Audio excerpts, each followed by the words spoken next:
स्वागत है दोस्तों आप सभी का अपने यूट्यूब चैनल में। दोस्तों आज का ये वीडियो दोस्तों जेकबोर्ड के दोस्तों क्लास 10 के सभी विद्यार्थी के लिए दोस्तों very very most important video होने वाला है। ठीक है, क्योंकि दोस्तों आज के इस वीडियो में हम लोग देखने वाले हैं जेकबोर्ड के द्वारा जारी किया गया दोस्तों 40 ऑफिशियल एमसीक्यू क्वेश्चन दोस्तों आज की इस वीडियो में हम लोग सॉल्व करने वाले हैं, जो आपके दोस्तों 22 मार्च के हिंदी के पेपर के लिए सबसे ज्यादा मोस्ट इंपोर्टेंट वीडियो होने वाला है। और दोस्तों ये आपका जो प्रश्न है ये जेक बोर्ड का ऑफिशियल प्रश्न दोस्तों ये जेक बोर्ड के द्वारा जारी किया गया है। आज की इस वीडियो में दोस्तों हम लोग जो एमसीक्यू प्रश्न को सॉल्व करने वाला है हिंदी है। ठीक है, तो दोस्तों वीडियो को अंत तक देखिएगा, जितना भी दोस्तों उनको जरूर शेयर कीजिएगा। दोस्तों आज का ये वीडियो होने वाला 22 मार्च के एग्जाम के लिए सबसे ज्यादा मोस्ट इंपोर्टेंट वीडियो होने वाला। तो चलिए दोस्तों आज का ये शानदार वीडियो को स्टार्ट करते हैं। तो दोस्तों सबसे पहले आपको हिंदी में खंड का रहेगा। ठीक है, खंड का में दोस्तों अपठित गद्यांश और काव्यांश रहेगा, जिसमें से दोस्तों गद्यांश को सबसे पहले पढ़ना और गद्यांश को पढ़ के दोस्तों कुछ प्रश्नों का उत्तर देना। तो चलिए दोस्तों हम लोग गद्यांश को पढ़ लेते हैं और इसके द्वारा पूछेगा प्रश्न का उत्तर देते हैं। और जो लाइक नहीं किया दोस्तों वीडियो को एक लाइक कर लीजिएगा। कहता है दोस्तों कि घड़ी की टिक टिक हमेशा कुछ कहती है। ठीक है, क्या कहती है? उसकी निरंतर सरकती हुई सुइया ये कह रही है कि समय जा रहा है, कुछ कर लो कुछ कर लो। ठीक है, जो क्षण एक बार चला गया वह कभी लौट कर नहीं आएगा। इसलिए दोस्तों 22 मार्च जो है दोस्तों ये आपके जीवन का, ठीक है, हिंदी का दोस्तों ये सबसे मोस्ट इंपोर्टेंट है। यानी कि आपका जो 22 मार्च मैट्रिक बोर्ड परीक्षा हिंदी का दोस्तों ये पेपर है, तो ये पेपर को दोस्तों ऐसे मत जाने दीजिएगा। इसके लिए दोस्तों कठिन मेहनत कीजिए, अच्छा तैयारी कीजिए। ठीक है, चलिए यही आपको समय सिखाता। और एक बार एक व्यक्ति ने महात्मा गांधी से पूछा, जीवन में, ठीक है, ऊंचा उठने के लिए किसी को सबसे पहले क्या करना चाहिए? तो का शक्ति या ध्यान का संग्रह करना चाहिए। तो यहाँ पर दोस्तों कहा, गांधी जी ने उत्तर दिया कि यह वस्तु जीवन में उठने में और सहायक अवश्य होते हैं, लेकिन किंतु मेरे विचार से एक वस्तु का सबसे अधिक महत्व होता है और वह है समय की परख। जो समय की परख समझ गया दोस्तों वह जीवन में आगे बढ़ जाएगा। और प्रत्येक कार्य का निर्धारित समय होता है, उसने करने या करने ना, ठीक है, करने या ना करने का। यदि आपने समय को परखने की कला सीख ली तो दोस्तों तो पौने आपके किसी प्रसन्नता या सफलता की खोज में दर दर भटकने की आवश्यकता नहीं होगा और वह स्वयं आकर आपका द्वार खटखटाएगी। हमें समय का मूल्य समझना चाहिए था, ठीक है, समय के अनुसार काम करना चाहिए था। और यहाँ पर जीवन की यह कुंजी है, जो लोग निरंतर असफल होते हैं वह प्राय प्रतिकूल परिस्थितियों को बुरा भला करने लगते हैं। ठीक है, वस्तुतः बड़ी असफलता का कारण दुर्भाग्य नहीं होता, अपितु समय को गलत समझने की भूल होती है।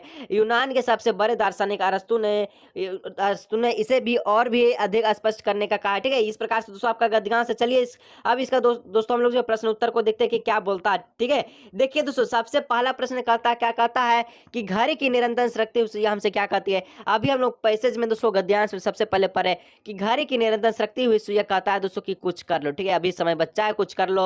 अभी दोस्तों रात भर बच्चा है, रात में कुछ कर लो। ठीक है, और ये सब तैयारी करो कि 22 मार्च को होने वाला हिंदी का एग्जाम दोस्तों आपसे डर कापे। ठीक है, 2 नंबर, गांधी जी ने किस वस्तु का अधिक महत्व बताया? तो दोस्तों समय की परख का अधिक महत्व बताया है। और 3 नंबर का था दोस्तों कि जीवन की कुंजी क्या है? तो जीवन की कुंजी दोस्तों क्या है? तो यहाँ पर हो जाएगा दोस्तों आप सभी का, ठीक है, यहाँ पर क्या हो जाएगा, जीवन की कुंजी क्या है? तो यहाँ पर समय का मूल्य समझकर समय का काम करना। ठीक है, ऑप्शन डी इसका राइट आंसर होगा। 4 नंबर का था दोस्तों कि अधिकतर व्यक्ति जीवन के मूल्य क्षण किस प्रकार खो देते हैं? तो उधेड़ बुन के तरह जो है खो देते हैं। चलिए अब नेक्स्ट दोस्तों एक आपका काव्यांश दिया गया, चलिए इसको हम लोग पढ़ते हैं और इसको पढ़ने के बाद हम लोग कुछ प्रश्नों का उत्तर देते हैं। ठीक है, काव्यांश कहता है दोस्तों, कुछ भी बन बस कायर मत बन, ठोकर मार पटक माथा, तेरी राह रोकते पाहन, कुछ भी बन बस कायर मत बन, ले देकर जीना क्या जीना। ठीक है, कब तक गम के आंसू पीना, मानो तो न सींचा तुझको तो बाह खूनो तक ही योग पसीना। ठीक है, और कुछ ना करेगा क्या करेगा रे मनुष्य, बस क्रांत क्रदन कुछ भी बन बस कायर मत बन, युद्ध देही कहे जब पावर, तो दे न दुआई पीठ फेर कर, और या तो जीत प्रीति के बल पर या तो तेरा पथ चूमे रास्तर का। ठीक है, चलिए ये आपका काव्यांश था। इसके द्वारा दोस्तों पूछा गया 5 नंबर का प्रश्न है कि कवि के अनुसार किस प्रकार का जीवन व्यर्थ है?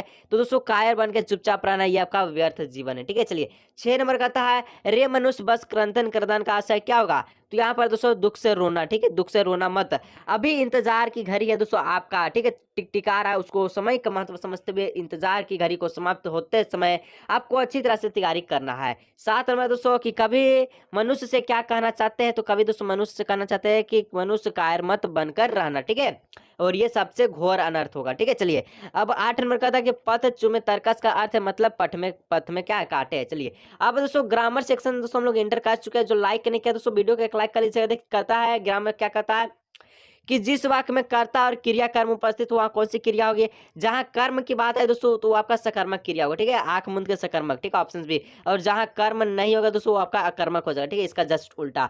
अब दोस्तों 10 नंबर कहता है कि कौन सा वाक्य अकर्मक क्रिया का उदाहरण है। तो जहाँ कर्म खोजिएगा वो नहीं मिलेगा तो वहां पर अकर्मक क्रिया हो जाएगा। जैसे कि पहला कि गीता पत्र लिखती है, क्या लिखती है, पत्र लिखती है, बंदर नाचता है। कैसे नाचता है, क्यों नाचता है, आपको कर्म नहीं मिल रहा है, यानी कि ऑप्शन बी इसका राइट आंसर होगा, बंदर नाचता है, यह कर्मक क्रिया का उदाहरण है। 11 नंबर का प्रश्न कहता है दोस्तों मैंने संदेश भिजवाया, क्रिया के पद का नाम बताया। मैंने संदेश भिजवाया, क्या भिजवाया, संदेश भिजवाया, तो यहाँ पर क्या है, सकर्मक है क्या कर्मक, सर सकर्मक, यहाँ पर कर्म मिलेगा, ऑप्शन बी इसका राइट आंसर होगा। 12 नंबर का प्रश्न कहता है दोस्तों दादी बच्चों को कहानी सुनाती है, इनमें से क्रियापद कौन होगा। तो जो सुनाती है दोस्तों ये क्रियापद है, यानी कि डी ऑप्शन इसका राइट आंसर होगा। ग्रामर का दोस्तों तहलका मचाने वाला वीडियो अभी तुरंत आने वाला है, इसलिए वीडियो को लाइक, चैनल को सब्सक्राइब दोस्तों कर लीजिएगा ताकि दोस्तों एक भी प्रश्न आपके एग्जाम में ना छूट पाए, ठीक है। अब 13 नंबर का दोस्तों प्रश्न का था कि पिताजी के द्वारा अखबार पढ़ा गया वाक्य का कौन सा भेद है। जहां पर द्वारा दिखे दोस्तों आपको करना है क्या, कर्मवाच्य को टिक करना, आंख मूंद के दोस्तों, आंख मूंद के, ठीक है, आपको कर्मवाच्य पर टिक कर देना, ठीक है। चलिए नेक्स्ट दोस्तों 14 नंबर का प्रश्न करता है कि कर्तृवाच्य वाक्यों में कर्ता की क्या होती है। तो कर्तृवाच्य कार्यकर्ता में दोस्तों ये वाक्यों की प्रधानता होती है। अगर कर्मवाच्य वाक्यों में कर्म की क्या होती है तो प्रधानता होती है। भाववाच्य वाक्य में भाव की क्या होती है तो प्रधानता होती है। यानी इस टाइप का तीन होता है दोस्तों, यानी कि वाच्य तीन प्रकार के होते हैं, कर्तृवाच्य, कर्मवाच्य और आपका जो है भाववाच्य, ठीक है। चलिए 15 नंबर का था दोस्तों कि गर्मियों में खूब आम खाया। तो दोस्तों जहां पर आपको खूब दिखे यानी कि ये भाव का प्रकट कर रहा है, खूब आम खाया, मुझसे चला नहीं जाता, जहां पर नहीं की बात आए तो आंख मूंद के कार्य का क्या करना है, भी हो जाएगा, यानी कि भाववाचक इसका हो जाएगा, ठीक है। जहां पर नेगेटिव सेंटेंस आए या फिर यहाँ पर भाव पैदा कर रहा है तो उसको हम लोग भाववाचक कहते हैं, ठीक है। चलिए खूब आम खाया, मैंने बहुत ज्यादा सोया, इस प्रकार का जो आपका सेंटेंस ये भाववाचक का होगा, ठीक है। मुझसे चला नहीं जाता, मुझसे खाया नहीं जाता, मुझसे दौड़ा नहीं जाता, ठीक है। चलिए और यहाँ पर 16 नंबर का यथाशक्ति कौन सा समास है दोस्तों, यथाशक्ति दोस्तों यहाँ पर अब ये भाव समास है। यथाशक्ति बोले, आजीवन बोले या प्रतिदिन बोले, ये तीनों का तीनों अब ये भाव समास से। दो या दो से अधिक पदों के मेल को क्या कहते हैं, तो दो या दो से अधिक पदों के मेल को दोस्तों समास कहते हैं। और जलज का अनेकार्थिक नहीं है, तो जलज का अनेकार्थिक शब्द कौन नहीं है, तो दोस्तों यहाँ पर देखिए मच्छर, यहाँ पर कमल मोती मछली जलज का अनेकार्थिक शब्द है, लेकिन बादल नहीं, यानी कि ऑप्शन इसका क्या हो जाएगा, डी ऑप्शन का राइट आंसर, ठीक है, ऑप्शन डी। 19 नंबर का दोस्तों कि समुच्चय बोधक अव्यय के दो प्रमुख भेद कौन से हैं, तो दो यहाँ पर समुच्चय बोधक अव्यय के दो प्रमुख भेद है दोस्तों, सामान्यीकरण और व्यक्तिकरण, ठीक है, वेदीकरण, ठीक है, ऑप्शन सी इसका राइट आंसर होगा। 20 नंबर का प्रश्न करता है दोस्तों कि विद्यार्थी अध्ययन डैश सफल नहीं हो सकता, रिक्त स्थानों में उचित अव्यय को भरिए। तो क्या विद्यार्थी अध्ययन के बिना क्या, निकट के बिना क्या, कब और क्या, तो सर विद्यार्थी अध्ययन के बिना सफल नहीं हो सकता, जब तक उसके पास अध्ययन नहीं रहेगा तो वो सफल नहीं होगा, ठीक है। 21 नंबर का था दोस्तों मिश्र वाक्य में एक प्रधान आप वाक्य होता तो शेष कौन सा वाक्य होगा, तो शेष दोस्तों आपका आश्रित वाक्य होगा, ठीक है। और जो लाइक नहीं किया दोस्तों लाइक करके चैनल को सब्सक्राइब कर लीजिए दोस्तों, आपका जो है सामाजिक यहाँ पर आप सभी का जो है क्या व्याकरण का, ठीक है, व्याकरण के संबंध में दोस्तों सभी प्रश्न आपको बताने वाला हूँ, जो भी ट्रिक के साथ दोस्तों एक बार समझ लीजिएगा, दोबारा समझने का जरूरत नहीं पड़ेगा और जीवन भर आपको ये काम आएगा। तो चैनल को सब्सक्राइब करके साथ ही बेल आइकन को प्रेस कर लीजिएगा। अब दोस्तों खंड का गद्यांश दिया गया है, कहता है कि यहाँ पर बाल गोविंद भगत मांझले कद के गोरे चिट्टे आदमी थे, ठीक है, यहाँ पर 60 के ऊपर की थी, यानी कि उसका जो वर्ष है यानी कि साल ये 60 ऊपर हो गया था, बाल पक गए थे, लंबी दाढ़ी था, ठीक है, जटा था, जुटे तो नहीं थी लेकिन किंतु हमेशा उनका चेहरा सफेद बालों से जगमगाता रहता था। कोई किसका, बाल गोविंद भगत का। कपड़े बिल्कुल कम पहनते थे, कमरे में दोस्तों कमर में एक लंगोटी मात्र और सिर में कबीरपंथियों जी जैसे कनपट्टी टोपी, जब जारा आता तो एक काले कमले ऊपर से ओढ़ लेते थे, ठीक है, और मस्तक पर हमेशा चमकता हुआ रामनदी चंदन जो नाक के छोरों से और तो ठीक है के पीछे की ओर क्या शुरू होते और गले में तुलसी के जड़ों और एक बैर के माला जो बांध लेते थे, ठीक है। चलिए तो कहता 22 नंबर के बाल गोविंद भगत का कद कैसा था, हम लोग पढ़े बाल गोविंद भगत का जो कद है ये मांझले था, ठीक है। चलिए अब नेक्स्ट दोस्तों यहाँ पर 23 नंबर का प्रश्न है कि बाल गोविंद भगत गले में कैसी माला पहनते थे, तो बाल गोविंद भगत दोस्तों गले में दोस्तों तुलसी की माला पहनते थे, ठीक है, ऑप्शन डी इसका राइट आंसर होगा। नेक्स्ट दोस्तों एक और गद्यांश है, ये जो प्रश्न दोस्तों ये 40 जो आपका प्रश्न दिख रहा है ये जेक बोर्ड का ऑफिशियल प्रश्न दोस्तों, यहाँ से 100% अधिक से अधिक प्रश्न दोस्तों आपके बोर्ड एग्जाम में डायरेक्ट देखने को मिलने वाला है, ठीक है। चलिए और जिस प्रकार का पैटर्न है सेम इसी प्रकार का पैटर्न भी है, ठीक है। कहता है दोस्तों अमरीरुद्दीन का जन्म डुमराव बिहार के संगीत प्रेमी परिवार में हुआ, 5-6 वर्ष डुमरांव में बिताकर वह नाना के घर ननिहाल काशी में आ गए। डुमरांव का इतिहास में कोई स्थान बनता है तो ऐसा कहीं नहीं लगा।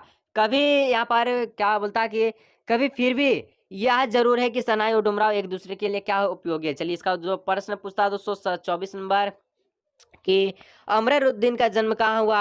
अमरूद्दीन का जन्म दोस्तों ये डुमरांव में हुआ था, ठीक है, डुमरांव में हुआ था, ठीक है। अमरूद्दीन किसे कहा गया है दोस्तों, यहाँ पर आपको नीचे कमेंट करना है। अमरूद्दीन किसका नाम है, नीचे कमेंट करना, ठीक है। चलिए 25 नंबर का प्रश्न कहता है कि कौन एक दूसरे के लिए उपयोगी है, तो शहनाई और डुमरांव एक दूसरे के लिए उपयोगी, यानी ऑप्शन सी हो जाएगा, ठीक है।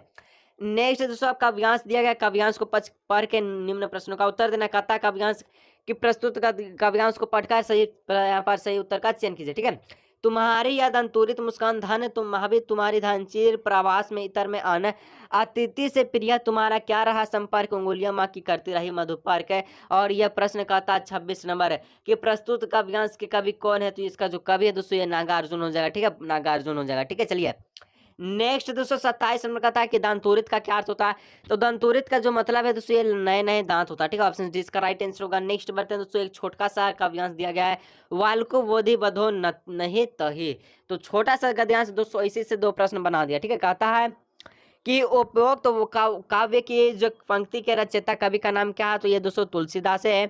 और यहाँ पर 29 नंबर का जो प्रश्न कहता है, ठीक है, कि उपरोक्त यहाँ पर उपरोक्त पंक्तियों में कौन सा अलंकार है, तो यहाँ पर दोस्तों अनुप्रास अलंकार है। चलिए अब खंड खा दोस्तों पाठ्य पुस्तक आपका घाटी पाठ्य पुस्तक है, इसमें अब दोस्तों एक प्रश्न रहेगा, 4 गो विकल्प रहेगा, अब ना ही किसी प्रकार का गद्यांश ना ही किसी प्रकार का पद्यांश, ठीक है। चलिए अब 30 नंबर का प्रश्न कहता है कि कृष्ण का संदेश सुनकर जो गोपियों की स्थिति कैसी होगी, तो जिस तरह से बिरहा की आग जगी है उसी तरह से, ठीक है। चलिए अब 31 नंबर का था दोस्तों उत्साह कविता किन अर्थों की ओर इशारा करता है, तो उत्साह कविता दोस्तों ललित कल्पना क्रांति चेतना नव निर्माण में नव संचार की ओर कल्पना करता है, ठीक है। अब 32 नंबर पर कहता प्रश्न दोस्तों कि मुख्य गायक की आवाज कैसी थी, तो मुख्य गायक की जो आवाज है दोस्तों ये चट्टानों जैसी भारी आवाज थी, ठीक है। चलिए 33 नंबर का प्रश्न कहता है कि धुंधला प्रकाश किसका प्रतीक है, तो धुंधला प्रकाश दोस्तों ये अस्पष्ट सुख के प्रतीक है, ठीक है। 34 नंबर का प्रश्न कहता है दोस्तों मृग तृष्णा का अर्थ क्या होता है, तो मृग तृष्णा का जो अर्थ है दोस्तों ये छलावा होता है, ठीक है, छलावा। अब 35 नंबर का प्रश्न कहता है दोस्तों पाठ माता का अंचल में मर्दुए शब्द किसके लिए प्रयोग किया, किसने किसके लिए प्रयोग किया है, तो ये दोस्तों लेखक की माता ने लेखक के पिता के लिए प्रयोग किया, ऑप्शन बी इसका राइट आंसर होगा। 36 नंबर का दोस्तों प्रश्न कहता है कि मूर्तिकार ने अंत में मूर्ति के नाक के लिए क्या सुझाव दिया था, तो मूर्तिकार ने अंत में दोस्तों मूर्ति के लिए दोस्तों क्या सुझाव दिया, तो यहाँ पर जिंदा नाक लगा दिया था, ठीक है, ऑप्शन सी इसका राइट आंसर होगा। नेक्स्ट दोस्तों 37 नंबर का प्रश्न कहता है कि साना साना हाथ जोड़ी प्रार्थना लेखिका ने किस देश की युवती से सीखी है, तो ये दोस्तों नेपाल से सीखा गया है, ठीक है, यानी ऑप्शन सी इसका राइट आंसर होगा। और कैप्टन कौन था दोस्तों, बहुत इंपॉर्टेंट प्रश्न है, कैप्टन कौन था दोस्तों आपको नीचे कमेंट सेक्शन में इसका जवाब देना है, बहुत इंपॉर्टेंट प्रश्न दोस्तों, इसका जवाब सभी नीचे कमेंट में देना। ये दोस्तों बहुत इंपॉर्टेंट और जो है बहुत हल्का प्रश्न है, तो कैप्टन कौन था नीचे कमेंट कीजिएगा, ठीक है। चलिए अब 39 नंबर का था दोस्तों कि लेखक ने खीरा खाने से क्यों इनकार कर दिया, तो लेखक ने दोस्तों खीरा खाने से इसलिए इनकार किया क्योंकि आत्मसम्मान की रक्षा के लिए इनकार कर दिया था, ठीक है। चलिए 40 नंबर दोस्तों आज का ये वीडियो का लास्ट प्रश्न है, जो लाइक नहीं किया तो वीडियो को लाइक, चैनल को सब्सक्राइब कर लीजिएगा। कहता कि फादर कामिल बुल के हिंदी को किस रूप में देखना चाहते थे, तो फादर कामिल बुल के दोस्तों हिंदी को राष्ट्रभाषा के रूप में देखना चाहते थे। तो ये रहा दोस्तों 40 इंपॉर्टेंट यानी कि जेक बोर्ड का ऑफिशियल क्वेश्चन। तो दोस्तों आज का ये वीडियो यही रखते हैं, अगर वीडियो अच्छा लगता है वीडियो को लाइक, चैनल को सब्सक्राइब कीजिएगा। मिलेंगे दोस्तों हम लोग इस तरह वीडियो में।